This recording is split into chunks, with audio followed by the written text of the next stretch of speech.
As kids, everyone believed families were safe havens. But growing up, I realized that might not be the case for everyone, especially not for me.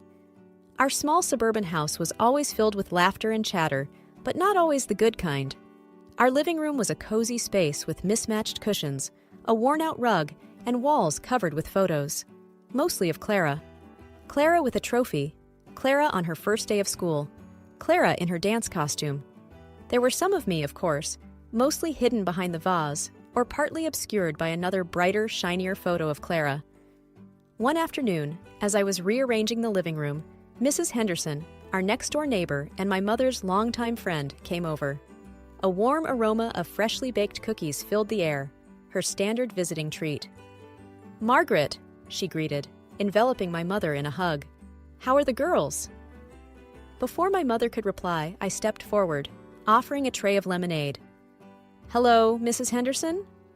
She looked up, a little surprised, as if noticing me for the first time. "Oh, Evelyn, my, you've grown!" "Just a little," I responded, attempting a smile.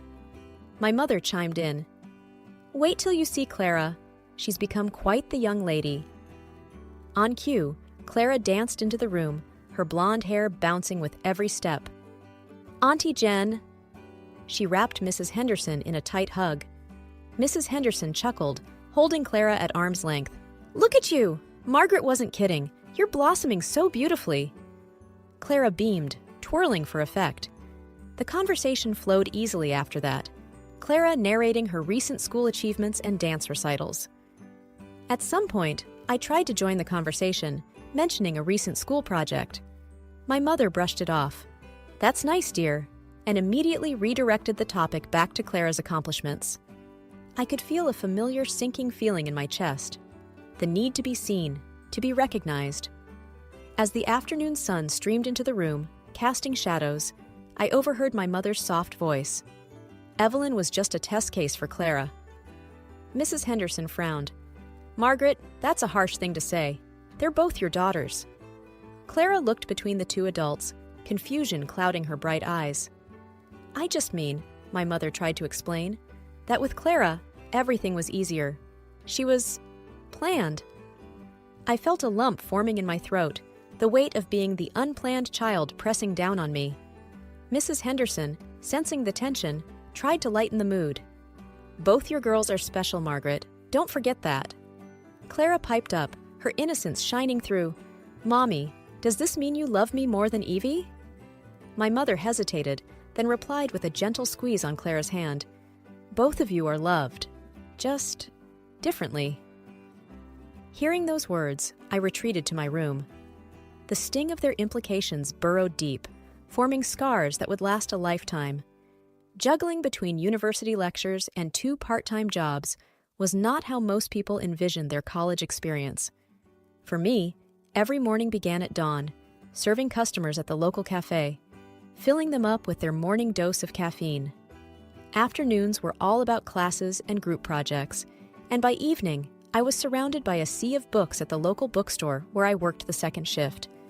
I'd often come home late, exhausted, only to find Clara lounging in the living room, engrossed in one of her new hobbies, her art supplies strewn everywhere. Our family dynamics had always been clear. Clara was the star, and I was the backdrop. One evening, as we all gathered around the dinner table, a rare occurrence with our conflicting schedules, I mustered the courage to discuss a decision I had been contemplating for weeks. "Mom, Dad, I've been thinking about renting a place closer to the university," I began hesitantly, eyes darting between my parents and Clara. My statement was met with stunned silence. Then Dad's chuckle broke the quiet. "Renting? On a barista's and a bookstore clerk's wage?" Clara snickered. "Planning on living in a cardboard box, are we?" Ignoring her jibe, I turned to Mom, hoping for some support. "I've saved up, and with careful budgeting, I think I can manage." Mom put down her fork, her expression skeptical. "Evie, you're barely managing to pay us for staying here. Do you think landlords will be as forgiving as we are?" "It's not about what's easy," I responded, my voice quivering slightly. "It's about learning to stand on my own feet." Clara leaned in, smirking. Big words for someone who's been leaning on us all her life. Fed up, I retorted, Maybe it's time you learned a thing or two about hard work and responsibility, Clara." She rolled her eyes, clearly uninterested in my lecture, while Mom interjected, "Girls, enough. Evie, we just don't want to see you struggle unnecessarily." "I appreciate that, Mom," I replied softly, "but sometimes struggle is necessary for growth." The days that followed were filled with whispered conversations behind closed doors and Clara's occasional jabs. Yet, my resolve remained unwavering. A week later, with bags packed, I moved into a modest, slightly worn-out studio apartment near my university. The independence was both daunting and exhilarating.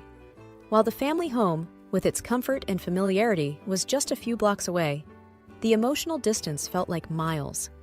It was clear that my decision had not only changed my living situation, but also redefined my relationship with my family.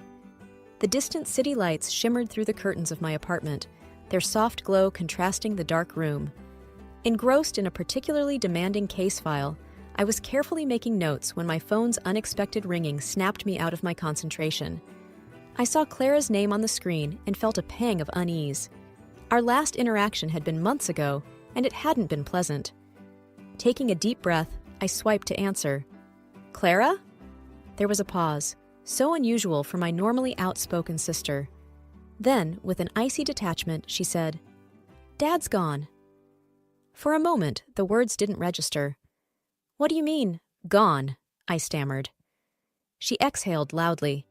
"Heart attack. It was unexpected. The doctors did everything, but—" I could feel a weight pressing on my chest. "I can't believe it. How's Mom?" Clara's tone, cold and almost businesslike, gave away no emotion. Distraught, as you can imagine. She's not speaking, not eating, just sitting there in the living room, staring at his favorite chair. I tried to visualize the scene, our childhood home filled with sorrow. The house which had seen so many memories, so many highs and lows, and now this. "And what about you?" I asked, trying to gauge her emotions. "How are you handling it?" There was a brief moment of vulnerability in her voice. "I'm coping, but this isn't about me." Before I could ask her what she meant, Clara launched into her main agenda. "Listen, I've got commitments, a busy work schedule, and my social life. I can't be there all the time. You need to come home and take care of things. And more importantly, Mom." The audacity of her demand infuriated me. "She's our mother, Clara, not a responsibility to be tossed around because you're too busy with your commitments." Clara hissed back. "You've always loved playing the responsible older sister, haven't you? Here's your chance. I've been there for them while you were busy building your career. Now, it's your turn." Every fiber of my being wanted to lash out at her selfishness, but I paused. Now was not the time for sibling rivalry. "All right," I replied, trying to keep my voice steady. "I'll come home, but not because you ordered me to. Mom needs support, and I'll be there for her." She responded with a sarcastic cheerfulness. "Perfect. Glad you're seeing sense. Come quickly, won't you?" The line went dead, and I sat there, reeling. The loss of my father and the task ahead weighed heavily on me, but I was determined to step up. For Mom's sake, coming back home was like stepping into a different world. The once warm and lively house now felt cold and empty. Though I'd prepared myself mentally, nothing could have truly readied me for the stark change. Mom, usually the backbone of our family, looked frail and diminished. Her once sparkling eyes were now dull with grief. She barely acknowledged my arrival, lost in her own world of pain. But Clara, on the other hand, was as vocal as ever. "You finally decided to grace us with your presence," Clara remarked, her voice dripping with sarcasm as I entered the living room. Ignoring her jibe, I approached Mom, gently touching her arm. "Mom, I'm here now. We'll get through this together." She just nodded, her gaze distant. That evening, as I prepared dinner, I could hear Clara and Mom conversing in hushed tones in the adjacent room. Words like selfish, irresponsible, and career reached my ears. While I couldn't make out the entirety of the conversation, the undertones were clear. My absence during the past few years was a prime topic of discussion. At the dinner table, the atmosphere was tense. Every bite, every sip was filled with unspoken grievances. I mustered the courage to break the silence. "Mom, I know I haven't been around as much as I should have, but I'm here now, and I promise to be here for you." Mom, taking a deep breath, replied, "Evelyn, it's not about now. It's about all those years when you chose your work over us. I needed you then, and Clara was the one who was always by my side." Clara, smirking, added, "Some of us chose family over ambition." Stung by the accusations, I retorted, "I worked hard to provide for myself, to ensure I didn't burden you or Dad. And every time I offered help, it was declined. What did you expect me to do?" Clara scoffed, "Oh, please, play the victim somewhere else." The night wore on with heightened emotions and bitter words. The gap between the world I had built and the home I left behind had never felt wider. As I lay in my old bedroom that night, the weight of their expectations and the sting of their accusations weighed heavily on my heart. Returning home was proving to be more challenging than I'd anticipated. I had always been the dutiful daughter, the one who stepped up when others stepped back.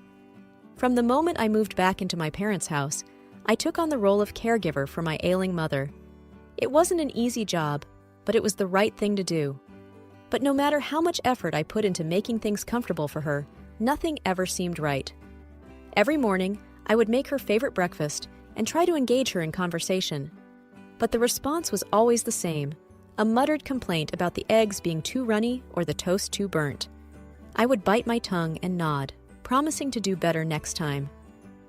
One evening, as I was cleaning the dishes, I overheard my mother speaking with Clara on the phone. "She just can't do anything right. I don't know why she even bothers." My mother's voice dripped with disdain. Clara, instead of defending me or even staying neutral, added fuel to the fire. "I told you, she's always been this way. You should have just let me handle things." It was heart-wrenching. Here I was, trying my absolute best, sacrificing my personal space, time, and mental well-being, only to be talked about like I was some kind of inconvenience. The whispers and gossiping became a regular occurrence, and every day it wore me down a little more. One particularly grueling day at work, my phone buzzed with an incoming call. Clara's name flashed on the screen. Taking a deep breath, I answered, expecting another laundry list of things I had supposedly done wrong. In a tone colder than I'd ever heard, she snapped, "You need to leave. Mom can't stand you being there. You're making everything worse." My heart raced, and for a moment, I felt like the wind had been knocked out of me. But then, a spark of anger and defiance ignited within. I was tired of always being the problem, the scapegoat. I responded, my voice firm, "Fine, I'll leave. But I'm taking my things with me." There was a pause, and I could imagine Clara's smug expression shifting to one of surprise. She probably expected me to beg, to apologize, to promise to be better. But those days were over. I was done being the family's invisible, taken-for-granted workhorse. The line went dead, and I took a moment to let it all sink in.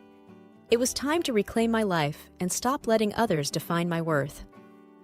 The morning sun broke through the blinds, casting warm rays over the living room. It illuminated the flat-screen TV, the couch, and the dining table, all reminders of years of hard work and sacrifice. Today, they became symbols of liberation. I methodically went from room to room. In the kitchen, I unplugged the fridge and microwave, each one a testament to those months I'd skipped outings with friends to save up. There was the coffee machine, my solace on many groggy mornings. The house echoed with memories, some sweet, some bitter, but the bitterness had started to overshadow everything else. My bedroom was next. I remembered buying the bed, picking out the sheets, arranging and rearranging the furniture until everything felt just right. I glanced at the vanity, a gift from my grandmother. It would stay. It wasn't about value, but principle. Just as I was taping up the last box, my phone buzzed to life, breaking the thick silence of the room. I knew who it was even before I checked. Clara's tone had been all sweet talk lately, but the underlying hostility was hard to miss. "You absolute thief!" The venom in her voice was palpable. Calmly, I replied, "Clara, everything I'm taking was bought with my money. I thought you'd be glad to see them go." "You can't just take everything from our family home," she shot back, her voice shrill. I sighed. It's funny how these things suddenly became family items. When I needed some support or a thank you, they were just things. Now that I'm reclaiming them, they're family heirlooms? I could practically see Clara's face turning red with fury.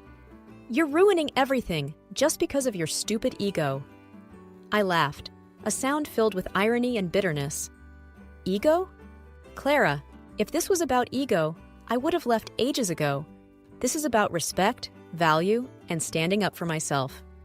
A scoff came through the line. Always the martyr, huh? Just return everything and maybe we can talk. Let's be clear. I have receipts for all these items, proof that they're mine. Every dime, every cent went from my pocket. Maybe you should have thought about that before you pushed me away. My voice was steady, but the rage and hurt underpinning it was undeniable. A heavy pause settled between us, thick with unsaid words and emotions. Finally, Clara hissed, "You always have to have the last word, don't you?" "It's not about having the last word," I replied, feeling the weight of years of suppressed feelings pressing down on me. "It's about finally speaking up." With that, I hung up, cutting off any further arguments. The boxes were loaded, the past was behind, and a future, uncertain yet hopeful, awaited. Months had passed since I severed ties with my family, and in that time, I blossomed. My confidence grew stronger each day, and I carved out a life for myself where I was in control and unyielding. My phone remained silent, my family's number blocked, and for the first time in years, I felt true freedom. The next time I saw my family was at my mother's funeral. Dressed in black, I stood apart, an outsider looking in, watching the play of my own family's drama. The air was thick with tension and unsaid words. Everyone seemed to be moving in slow motion, their faces a blur, their words just background noise. The reading of the will was held in the family attorney's chamber. Even though I had no interest in the inheritance, the town's gossip mill ensured I was well informed. Clara was, predictably, the sole beneficiary of everything. But what neither of us had anticipated was the mountain of debt our parents had left behind. The house, with its memories both bitter and sweet, was quickly sold. But even its sale didn't dent the colossal debt that loomed. I watched Clara's face turn from smug satisfaction to pale horror as the attorney listed out every debt, every mortgage, every unpaid bill. I caught snippets of hushed conversations between relatives. Bankruptcy? How did it come to this? Poor Clara, their voices dripping with a mix of pity and schadenfreude. While I felt a pang for the old house, I couldn't deny the grim satisfaction that welled up in me as I saw Clara grappling with this unexpected turn of events. For years, she had reveled in the security and comfort our parents provided, while belittling my every effort to stand on my own. Now, the tables had turned, and life had handed her its own brand of poetic justice. I left the funeral and the reading of the will without a backward glance. The whispers of the town didn't matter, nor did Clara's newfound troubles. I had my life, built brick by brick on my own terms, and nothing was going to shake that foundation. 2 years had swiftly passed since I'd separated from my family. The small apartment I'd initially settled into became too confining as my professional life flourished. Every day, I would catch glimpses of luxurious homes in magazines or on my way to work, and I couldn't help but think about buying my own. With my growing earnings, the idea seemed less of a dream and more of a tangible goal. One evening, after a particularly grueling day at work, I was mindlessly scrolling through my social media when a familiar name popped up on my feed. There was Clara, surrounded by boxes and looking frazzled in front of our old family home. The caption read, "New Beginnings." A couple of mutual friends had commented words of sympathy. It didn't take much digging to figure out she had drowned herself in debt and was forced to put the house up for sale. I was midway through a call with my realtor about a lovely little house in the suburbs when my phone beeped with an incoming call. Clara's name flashed on the screen. Taking a deep breath, I answered. "Hello?" "Long time," Clara's voice came through, laden with fake cheer. "To what do I owe the pleasure?" I asked, wary. "I need your help," she began. A heavy pause. "I need money." I raised an eyebrow. "We haven't spoken in years, and the first thing you ask for is money?" "We're sisters," she exclaimed, frustration evident.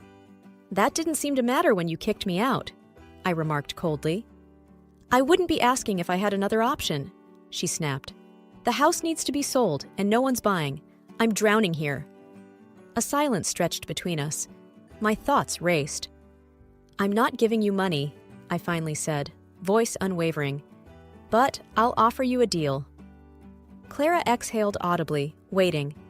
I'll buy the house, but not at market price, at the minimum you owe.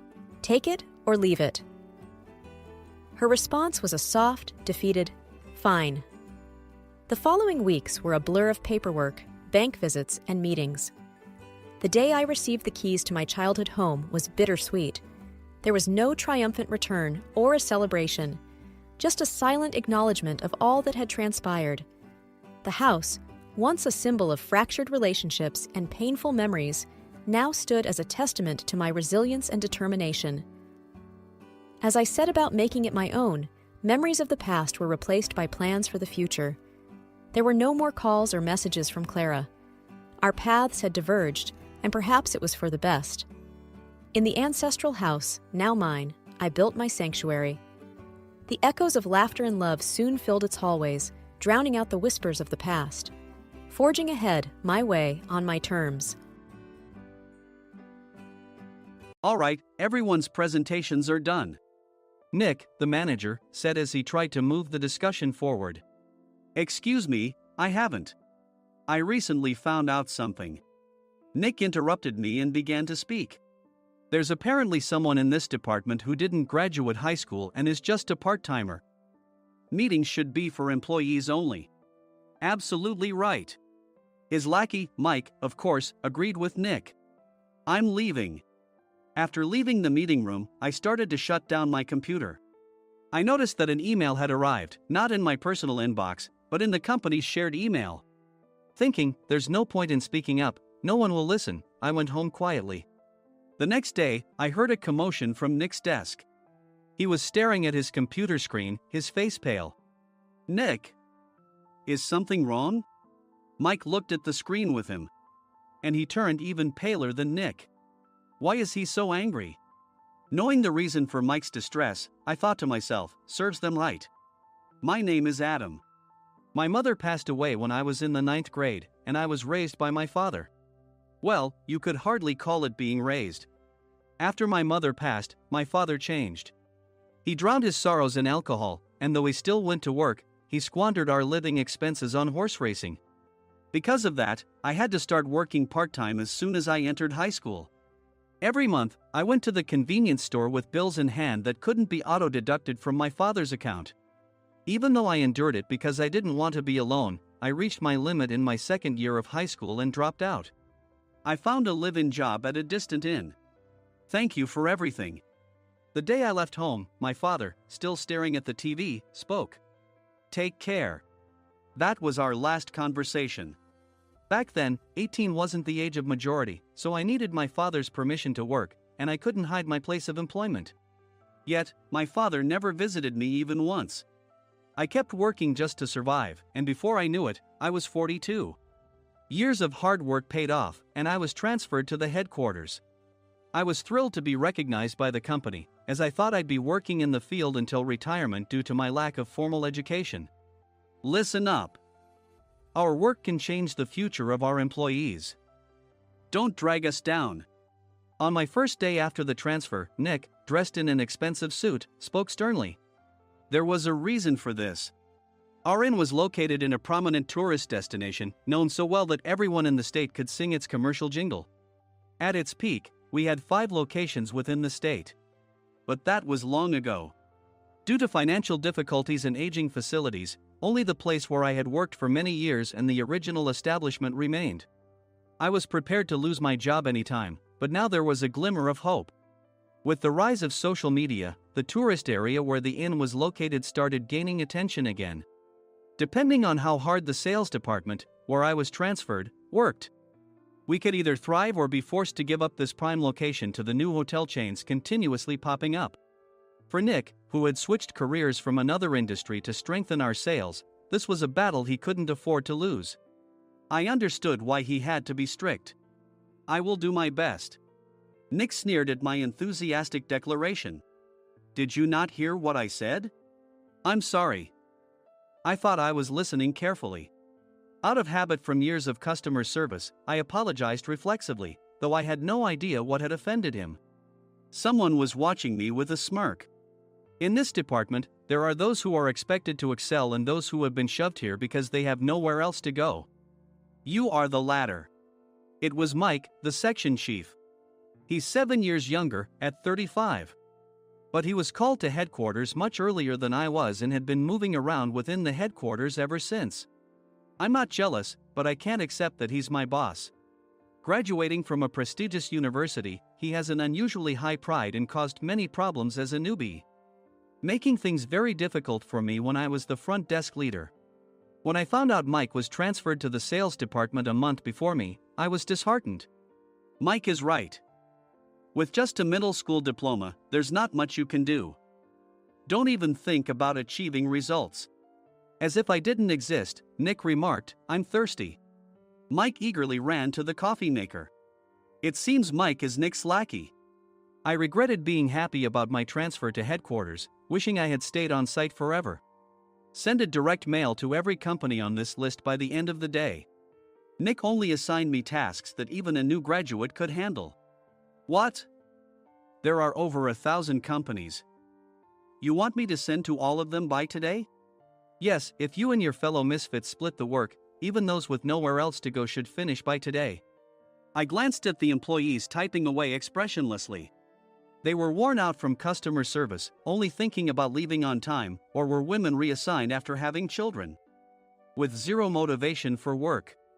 Even Sam, a new graduate from the same university as Mike, who was supposed to be among the expected achievers, had no enthusiasm for the job, having joined the company wanting to do customer service. I don't care what they say, I plan to quit anytime, he said. Only Nick and Mike were highly motivated, making all the decisions between the two of them. I originally only wanted to work at the inn to survive and had no particular attachment to this job. I swallowed my words, thinking I had no right to reprimand them. About a month after the transfer, Nick told us with a frustrated look. To commemorate the 50th anniversary, we've decided to create a plan exclusive for one group per day. Originally, Mike and I were supposed to come up with it, but our president, Mr. Thompson, insists on hearing everyone's opinions. So, you all get a chance. As Nick explained, Mike began handing out prints. Make sure not to embarrass Nick. If your ideas are half-baked, you'll have to redo them. It seemed that they had printed his handwritten notes by Mr. Thompson, which included several questions and a section for free responses. It made sense why Nick had to seek our input, given that all responses had to be submitted to Mr. Thompson. We were given a week to think about it, and a meeting was scheduled to compile our ideas. My plan is to let guests enjoy both the old and modern America. Nick began the presentations. Guests would watch a master confectioner at a nearby traditional sweet shop make sweets in front of them. The welcome drink would be premium tea in a bottle. Nick's plan was certainly attractive. After his presentation, Nick called on us to present in the order we were seated. Just as I stood up for my turn. All right, everyone's presentations are done. Excuse me, I haven't. I recently found out something. Nick interrupted me. There's someone in this department who didn't graduate high school and is just a part-timer. He was likely talking about me. I joined the company as a part-timer and was made a full-time employee when I turned 20.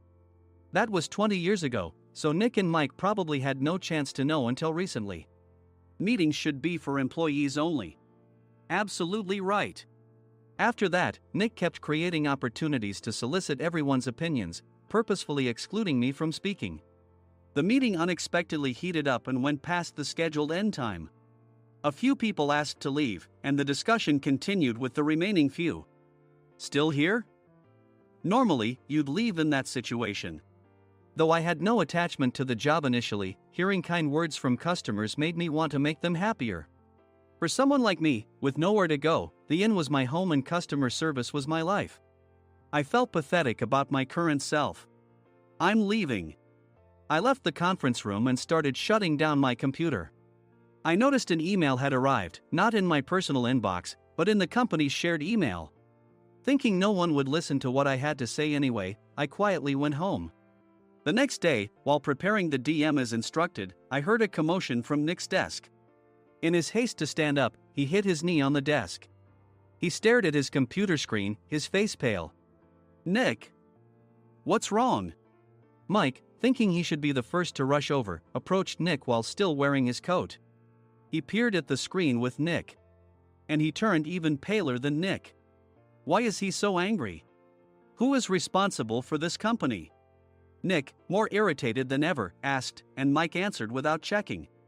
Probably Sam. Sam wasn't there because he was attending a morning training session for new hires. Nick gave up on getting angry and returned his gaze to the screen. They were looking at an email that arrived right after the end of the working day yesterday. Apparently, no one, including me, had checked it before leaving. The email was from a large company that used us for their annual employee trips. The president and executives of that company also frequently used our services personally. President of the company, Mr. Mason himself, had declared that neither he nor his company would ever use our services again. Well, some companies cancel their employee trips or stop using our services due to financial struggles. Let's just move on. Mike kept wiping the sweat from his forehead with a handkerchief. Knowing why Mike was so agitated, I quietly watched their interaction. Do you know how much revenue we get from that company? We can find other guests to fill the rooms, but we'll lose the banquet costs, gift shop revenue, rental car fees, and more. Moreover, the gifts were supposed to be prepared by the traditional confectionery shop involved in Nick's proposed plan. If it's known that we incurred such a huge loss at this critical time, Nick's position in the company would be jeopardized. Nick took a deep breath, seemingly trying to calm himself. All right, Mike. Go to New York right now and apologize to Mr. Mason. What? You're coming with me, right? I have urgent work to do. I trust you, which is why I'm entrusting this to you. Please. Mike, believing Nick's sincerity, agreed with a determined look on his face, saying, yes. That's Nick for you. Even if Mike went to apologize, Nick would shift all the blame onto him if the client didn't change their mind. Well, it was Mike's fault to begin with, so it served him right. About 3 hours later, Sam answered a call from somewhere and repeatedly apologized, saying, I'm very sorry. Everyone watched to see what was happening. After ending the call, he informed Nick with a weary tone. When Mike arrived at the client's company, he only made things worse, further infuriating Mr. Mason. He was demanding, get his boss here immediately. It was no wonder Sam was exhausted, dealing with such a call right after returning from training. What is that idiot doing? All right, Adam, you're coming with me. If sacrificing Mike didn't work, then I must be next. Normally, I'd want to refuse at all costs, but I saw an opportunity in this situation. If I can be of assistance, I'd be happy to join you. I immediately followed Nick, and we flew to New York. When we introduced ourselves at the reception, it became clear how serious the situation was. As the receptionist personally escorted us to the president's office. Angry voices leaked through the door, making both Nick and me uneasy. Excuse me. I'm Nick, the supervisor. I understand my subordinate has caused you trouble, and I deeply apologize. Nick, with his experience in the corporate world, knew enough to offer an apology before excuses. However, his customer service skills left much to be desired.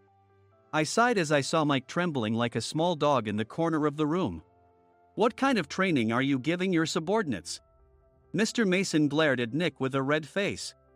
The intensity of his gaze made even Nick take a step back. Regrettably, I joined this company only 2 years ago and was unaware of Mike's issues. I should have identified his shortcomings sooner. Indeed.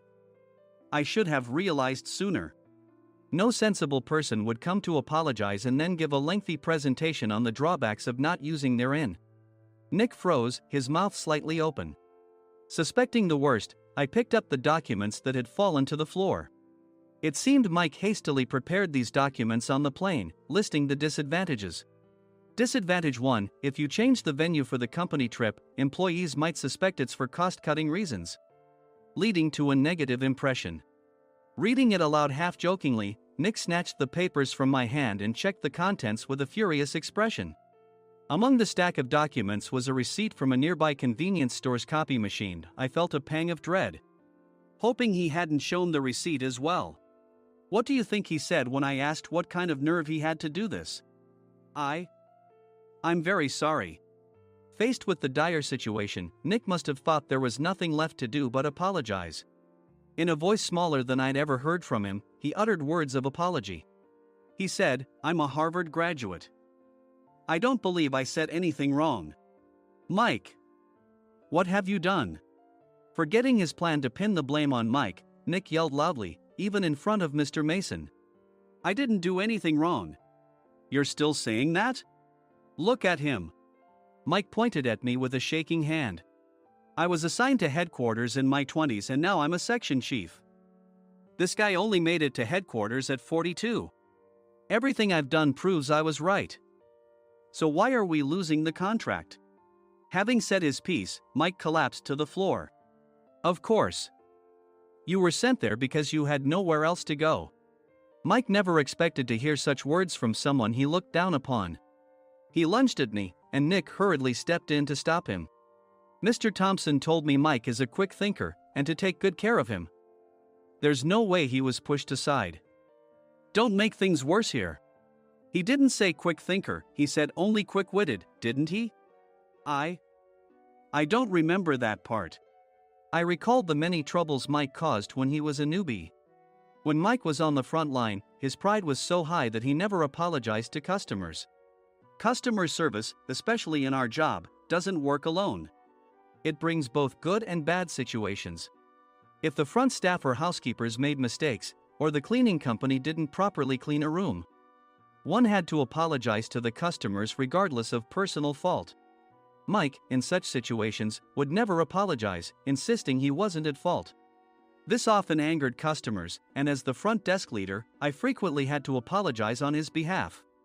He caused complaints and disrupted operations, which is why he was quickly moved to headquarters. In departments where he didn't interact directly with customers, his quick thinking was beneficial and things went well. But it seemed his flaws were starting to show. Corporate reservations are supposed to be entered into the system by the sales representative. But a quick check yesterday revealed that more than 10 items were missing from the client's reservation. The handover document clearly stated what needed to be prepared. Why didn't you enter it into the system? Why do we have to give them special treatment? Filling rooms near the banquet hall, setting up all the food in advance. Specifying the brand of wine, they're too demanding. No wonder he always angered customers, I thought, feeling a headache coming on. Grouping them in rooms near the banquet hall is for our benefit too. It makes it easier for the staff to set up beds and serve breakfast since everyone's schedule is synchronized. As for the other requests, Mr. Mason suggested them to lighten our load. I didn't know that. Nick finally seemed to realize that Mike was the one who had angered the client. What did you say to them? I just told them we wouldn't give them special treatment anymore. We shouldn't waste effort on things that don't bring in money. I was utterly exasperated at his lack of understanding of customer service. Of course, we shouldn't comply with unreasonable demands. But carrying over successful practices from past stays makes customers feel remembered and enhances their experience. Good memories encourage repeat visits. That's part of our job. I looked down at Mike, who was sitting on the floor. In our job, nothing is a waste. Mr. Thompson likely moved you to the sales department, hoping you'd finally understand this. How do you think he feels now that you've failed to meet his expectations? Mike, tears in his eyes, fled the president's office. I was amazed he still hadn't apologized. You have it tough, Adam. It's okay, we're all employees of the same company. I deeply apologize for this disrespectful incident. Especially after all the care you've shown us. If it weren't for you, Adam, I really would have stopped staying here. When I heard you were moving to the sales department, I was willing to reconsider if you handled it. Seeing us talk so amicably, Nick's face contorted. Do you two know each other? Adam's service is excellent. I always requested him specifically. Normally, we don't accept specific staff requests, but we made an exception for Mr. Mason, adjusting my shifts accordingly. He had personally stayed at our hotel just before my transfer, and during casual conversation, I mentioned, I'm moving to the sales department soon. If I hadn't told him then, things could have been much worse. Please continue to take care of us. I look forward to it. On the return flight, Nick awkwardly offered me a can of beer. It's still working hours. Of course, I had no intention of forgiving him for a single beer. Nick might try to pin everything on Mike and avoid any consequences. While pondering this, a startling fact came to light. Nick, the tea bottles for the plan have arrived. I handed Nick a bottle labeled with our inn's name. They look good. What are you talking about? These are plastic bottles. I had assumed we would use the trendy, high-end bottling tea. But what arrived were ordinary plastic bottles of tea with customized labels. The only unique aspect was the label, which had the inn's name, making it look customized. Upon further investigation, I discovered that a substantial amount of money was set to be paid to the tea company. It was priced like bottling tea. Does this plastic bottle really cost $100 each? The tea inside is specially blended for us. The extra cost is for that. Wouldn't it be better to use another tea company? Or is there a specific reason we must use this one? As Nick continued to make excuses, I showed him a printed email. I informed the tea company's president, Mr. Mitchell, that we discovered irregular payments and he confessed. He said you two were high school classmates and planned to split the extra money. That idiot. Why did he confess? That's not important. You should worry about yourself, this could turn into a police matter. Opening the bottle cap, I suggested. How about calming down with this tea? It supposedly has a relaxing effect. Nick drank the tea frantically. In the following days, decisions were made about their fates. Mike was reassigned to the General Affairs Department, with no chance of transfer or promotion, as per Mr. Thompson's orders. As for Nick, since the payment to the tea company hadn't yet been made, he narrowly avoided legal trouble. Instead, he was encouraged to leave the company, and to avoid further complications, Nick submitted his resignation. Rumor has it that connections between HR departments have made it difficult for him to find new employment. Even though it was good to have those two gone, something unexpected happened in the sales department. Everyone became motivated and united in refining the 50th anniversary plan. In the end, my plan was adopted. We collaborated with the Tourist Information Center to provide personalized guides. The plan, tailored to the number of guests, was truly special for the 50th anniversary. Hey, is Adam's family coming to stay? I immediately booked that special plan for my family. Sam noticed it on the reservation list and quickly picked up on it. Yes, I'm inviting my father. That's great. I might invite my parents too. I lacked the courage to face my father just as Adam. But here, with the confidence Mr. Mason praised, I felt ready. The 50th anniversary plan was a perfect opportunity to reconnect with my father. I hoped to bring back the days when we could laugh together as we once did.